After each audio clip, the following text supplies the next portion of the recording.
रावण, जी हाँ रावण ने बनाई थी स्वर्ग जाने के लिए सीढ़ी।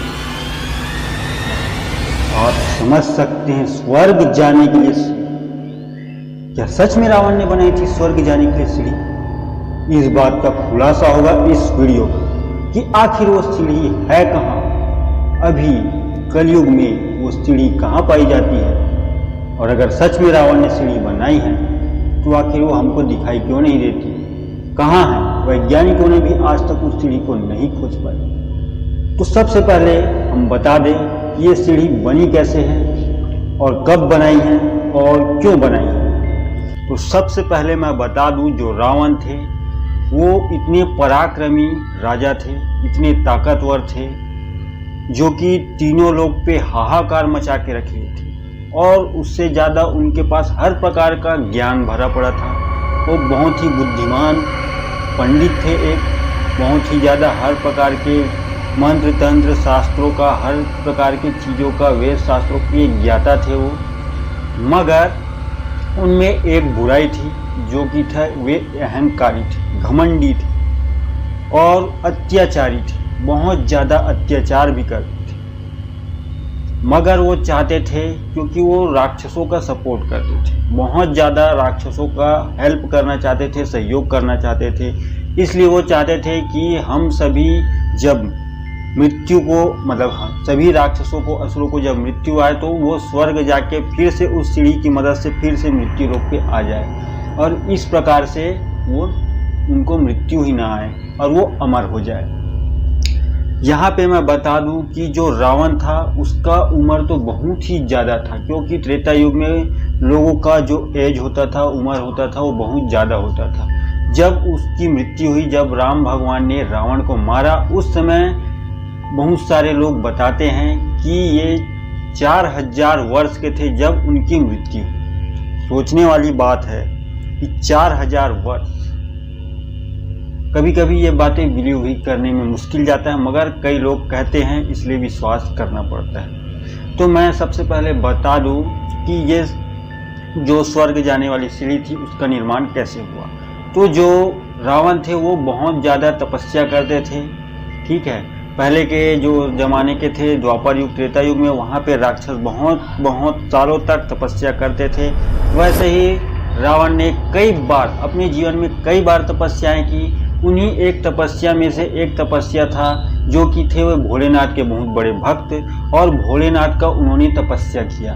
तो तपस्या जब उनका संपन्न हुआ और भोलेनाथ जब प्रकट हुए, तो वो जहाँ पे तपस्या करने गए थे उस जगह का नाम है हिमाचल प्रदेश का सिरमौरा जिला, ठीक है।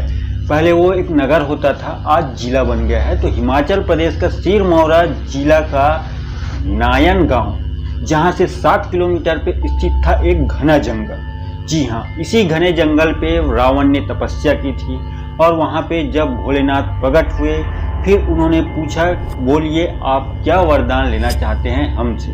तो रावण ने कहा कि मुझे अमरता का वरदान चाहिए, और मैं चाहता हूं कि मुझे स्वर्ग जाने के लिए सीढ़ी का निर्माण करना है यहाँ पृथ्वी लोक से। तो भोलेनाथ तो अंतर्यामी है, वो जानते थे कि रावण को अगर मैंने अमरता का वरदान दे दिया और स्वर्ग के लिए सीढ़ी बना दी तो ये हाहाकार मचा देगा, क्योंकि ये जितना अच्छा है उतना बुरा भी है, और लोगों को मुसीबत में वो नहीं डालना चाहते थे। वो तो भूत भविष्य सभी के ज्ञाता हैं, उनको भविष्य की भी जानकारी है, भूतकाल की भी जानकारी है, फ्यूचर की भी जानकारी है, वर्तमान की भी जानकारी है, हर प्रकार के ज्ञाता है, ना आदि है ना अंत उसका, वो है भोलेनाथ। तो भोलेनाथ ने सोचा, और उसके बाद में सोचने के बाद में यहाँ पे रावण को बोला, ठीक है मैं ये सारी वरदान आपको दूंगा, मगर आपको एक कार्य करना पड़ेगा, तभी ये वरदान आपको मिल सकता है। तो रावण ने मुस्कुराकर कहा, ठीक है मैं आप जो बोलेंगे वो करने के लिए तैयार हूँ। तभी भोलेनाथ ने कहा कि आपको मेरी 5 कौड़ी की स्थापना करनी होगी, 5 कौड़ी बनानी होगी मेरे लिए, वो भी 1 दिन के अंदर में। तो रावण ने बोला, ठीक है मैं तैयार हूँ। फिर मुस्कुराकर भोलेनाथ ने तथास्तु कहा और अंतर ध्यान हो गए, गायब हो गए। अब रावण ने सबसे पहले सोचा कि मैं यहीं से चालू करूंगा जहाँ पे मैं तपस्या कर रहा हूँ, और वहाँ पे उन्होंने पहली कौड़ी का निर्माण किया। जी हाँ, पहली कौड़ी नयन गांव में ही निर्माण हुआ। हिमाचल प्रदेश के सिरमौर जिले पे नयन गांव है, वहां पे पहली कौड़ी का निर्माण हुआ, जिसको आज आप भी देख सकते हैं, जाके वहां विजिट कर सकते हैं। वहां पे इस जगह का नाम है आज शिव मंदिर पौड़ी वाला। जी हाँ, उस जगह का नाम है शिव मंदिर पौड़ी वाला, जो कि एक चावल के दाने के जैसे आकृति में है वहाँ का शिवलिंग, और वो दिन ब दिन बढ़ते रहता है, लंबा होते रहता है। और कहा जाता है कि इस जगह का अगर दर्शन किसी ने कर लिया तो अश्वमेध यज्ञ के बराबर में पुण्य प्राप्त होता है यहाँ कौड़ी के दर्शन करने से। और उसके बाद में वो दूसरी जगह पे गए जहाँ पे उन्होंने दूसरी कौड़ी का निर्माण किया है, उत्तराखंड के हरिद्वार में हरि कौड़ी का। जी हाँ, हरि कौड़ी का निर्माण कर दिया। उसके बाद में उन्होंने एक ही पहर में फिर तीसरी कौड़ी का निर्माण किया, जो कि स्थित है चूड़ेश्वर महादेव मंदिर। जी हाँ, चूड़ेश्वर महादेव मंदिर में तीसरी कौड़ी का निर्माण किया, और चौथी कौड़ी का निर्माण किन्नर कैलाश पर्वत पे कर दिया। और यहाँ पे एक मान्यता ये भी है दोस्तों कि अगर इन चारों पौड़ियों के दर्शन जिंदगी में किसी ने कर लिया, अपने पूरे जीवन में किसी ने कर लिया, तो उसे सीधे स्वर्ग की प्राप्ति होती है। जी हाँ, तो जिंदगी में एक बार जरूर इन चारों पौड़ियों का दर्शन जरूर करें। अब यहाँ पे सभी देवताओं डर गए, और देवी देवता सोचने लगे कि अब अगर ये पांचवी कौड़ी का निर्माण होने वाला था, अब यहाँ पे 3 पहर बाकी था रावण के पास में, और एक ही पहर में उन्होंने 4 कौड़ियों का निर्माण कर दिया था। अब 5वीं कौड़ी अगर निर्माण हो जाता तो रावण तो अमर हो जाता, और ये जो रास्ता है, सीढ़ी है स्वर्ग जाने का, वो भी बन जाता। तो जब सब देवी देवताओं डर गए, तभी उन्होंने आवाहन किया निद्रा देवी का। जी हाँ, निद्रा देवी वही देवी हैं जो किसी के अगर शरीर में प्रवेश कर जाए तो वो नींद में पागल हो जाए, परेशान हो जाए, और उसे नींद तुरंत आ जाए। तो उन्होंने सभी ने रिक्वेस्ट किया, तो निद्रा देवी ने कहा ठीक है, मैं आपका कार्य जरूर करूंगी, क्योंकि ये अच्छाई के लिए है। अब वो जाके निद्रा देवी रावण के शरीर में प्रवेश कर गई, और रावण को थकान महसूस होने लगी, और उन्होंने सोचा चलो अभी तो 3 पहर बाकी है, थोड़ा आराम कर लिया जाए। और रावण जैसे ही सोने के लिए गया, तो जब उसकी नींद खुली तो पूरी एक दिन पूरी हो चुकी थी और दूसरा दिन लग गया था। फिर रावण ने सोचा इससे मुझे एक सीख जरूर मिली है, और भोलेनाथ के द्वारा दिए गए इस सीख को के कारण ये पता चलता है कि अगर कोई अच्छा कार्य हम कर रहे हैं, तो उसको टालना नहीं चाहिए, उसको तुरंत अभी के अभी कर लेना चाहिए। भले बुरा कार्य अगर हो तो उसे टाल दे, मगर अच्छा कार्य को तुरंत हमें कर लेना चाहिए। ये आज की सीख है। और यही सीख जब रावण की मृत्यु हुई तो लक्ष्मण को भेजा गया, श्री राम जी ने लक्ष्मण जी को भेजा कि जाइए रावण से सीखिए।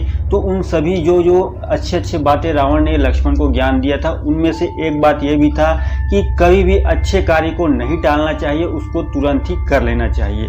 ये सीख था। तो इस तरीके से जो निर्माण था स्वर्ग जाने का वो नहीं हो पाया, क्योंकि रावण का जो कार्य था अमर होने का और स्वर्ग की सीढ़ी बनाने का, वो किसी न किसी कारण से टल गया, और इस तरीके से ये कभी नहीं हो पाया। तो आप समझ ही गए होंगे आज का अगर वीडियो आपको पसंद आया हो, थोड़ा सा भी ज्ञान मिला हो, थोड़ी सी भी सच्चाई मिली हो, और नए रहस्य के बारे में आपको पता लगा हो, तो प्लीज़ मेरे वीडियो को एक लाइक जरूर कर देना।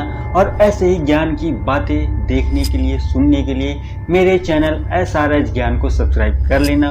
और फेसबुक पर अगर आप देख रहे हैं तो प्लीज़ मेरे फेसबुक पेज को भी लाइक कर देना, क्योंकि ऐसे ही निरंतर वीडियो मैं बनाते रहूँगा आप लोगों के ज्ञान बढ़ाने के लिए।